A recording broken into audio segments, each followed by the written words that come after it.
محترم ناظرین کرام، آج کی ہماری اس تقریر کا عنوان یہ ہے کہ وہ کون سی 3 خوش نصیب عورتیں ہیں جن کی طرف دیکھ کر اللہ تبارک و تعالیٰ مسکراتے ہیں۔ تو فرمایا کہ پہلی عورت جس کے طرف خوش نصیب عورت جس کے طرف اللہ تبارک و تعالیٰ دیکھ کر مسکراتے ہیں، وہ پہلی خوبی یہ ہے کہ پردہ دار عورت ہو۔ کسی بھی خاتون کی ایسی خوبی ہے جو اللہ تعالیٰ کو بہت پسند ہے، یعنی پردہ دار عورت جو ہے، یہ پردہ کرنا ایک ایسی یوں سمجھیں کہ خوبی ہے جو اللہ تبارک و تعالیٰ کو بہت پسند ہے۔ اللہ رب العزت نے پردے کا حکم قرآن مجید میں دیا ہے، یدنین علیہن من جلابیبہن۔ اے محبوب، اپنی بیٹیوں کو، اپنی بیویوں کو کہو کہ جب گھر سے، اور مومنوں کی جو عورتیں ان کو کہو کہ جب گھر سے باہر نکلیں تو پردہ کر کے نکلیں۔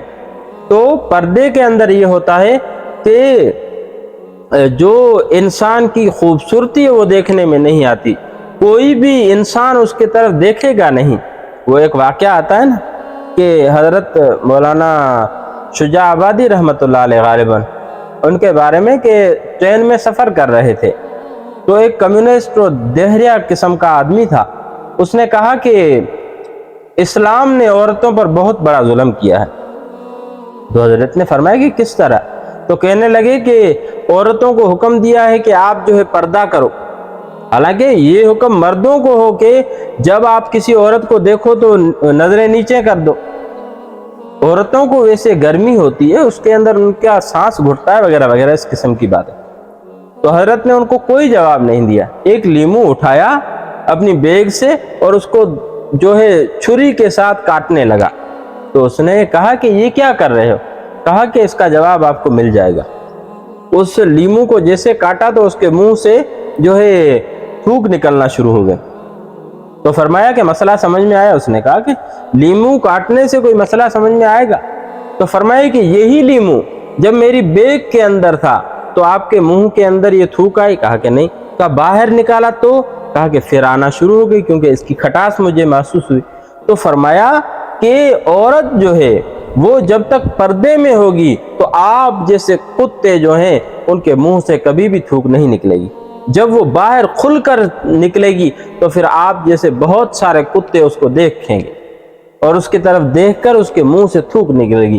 اس لیے قرآن نے حکم دیا ہے کہ وہ اپنے آپ کو جو ہے پردے کے اندر چھپائیں۔ یہ خوبی بھی اللہ تبارک و تعالیٰ کو بہت پسند ہے۔ اور دوسری خوبی اللہ تعالیٰ کو بہت زیادہ پسند ہے، وہ ہے اپنے شوہر سے ٹوٹ کر محبت کرنا۔ یعنی دنیا کے اندر بہت سارے لوگ ہیں لیکن اس کی جو محبت ہو، محبت کا جو محور اور مرکز ہو، وہ اس کا شوہر ہو اور کوئی چیز نہ ہو۔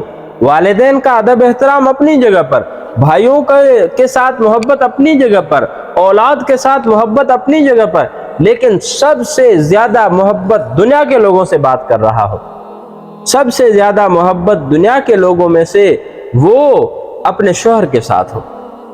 جو عورت اس قسم کی ہو، جو اپنے شوہر کے ساتھ حد سے زیادہ محبت کرتی ہو، اللہ تبارک و تعالیٰ کو یہ خوبی پسند ہے اور اللہ رب العزت اس خوبی سے بہت زیادہ خوش ہوتے ہیں۔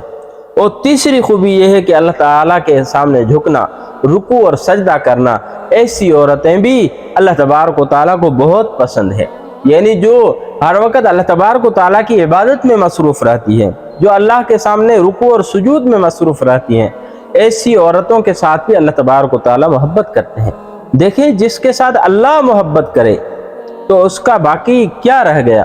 وہ کہتے ہیں نا کہ سلطان محمود نے رحمہ اللہ، اس نے ایک مرتبہ اعلان کیا کہ میرے محل کا فلاں دن جو ہے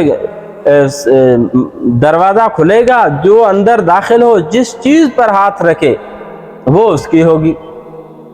جو بھی لوگ تھے، کسی نے کہا کہ میں سونا اٹھاؤں گا، کسی نے کہا مال اٹھاؤں گا، کسی نے کیا، کسی نے کیا، ہر ایک نے اپنی اپنی چاہت کے مطابق۔ تو سارے کے سارے آئے، سب کے سب اپنی اپنی چیزیں اٹھانا شروع ہو گئے۔ تو سلطان جو محمود تھے، ان کے ایک خاص وزیر تھے جن کا نام ایاز تھا، وہ آ کر بادشاہ کے قریب کھڑے ہو گئے تو بادشاہ نے کہا کہ سارے کے سارے لوگ چیزیں اٹھا رہے ہیں، آپ کیوں نہیں اٹھا رہے؟ تو فرمایا کہ یہ تمام کی تمام چیزیں آپ کے ماتحت ہیں، میں آپ پر ہاتھ رکھتا ہوں، اگر آپ میرے ہو گئے تو یہ تمام کی تمام چیزیں میری ہو جائیں گی۔ تو جب اللہ تبارک و تعالی ہمارا ہو جائے، ہم اللہ کے ہو جائیں، تو یہ تمام کی تمام چیزیں ہماری ہو جائیں گی، پھر اللہ تبارک و تعالی اپنی ساری مخلوق کو ہمارے تابع بنا دے گا۔ تو بہرحال کہنے کا مقصد کہ یہ جو چیزیں ہیں یہ ہمارے اندر آ جائیں، اللہ تبارک و تعالیٰ کی عبادت کا سلیقہ آ جائے، اس سے مانگنے کا سلیقہ آ جائے، تو یقیناً ہماری دنیا بھی بن جائے گی، ہماری آخرت بھی سنور جائے گی۔ کہتے ہیں نا کہ من کان للہ کان اللہ لہ، جو اللہ کا ہو جاتا ہے تو اللہ اس کا ہو جاتا ہے۔ تو بہرحال اللہ تبارک و تعالیٰ ہمیں دین متین کی سمجھ نصیب فرمائے، اللہ تبارک و تعالیٰ ہمیں صراط مستقیم نصیب فرمائے۔ وآخر دعوانا الحمدللہ۔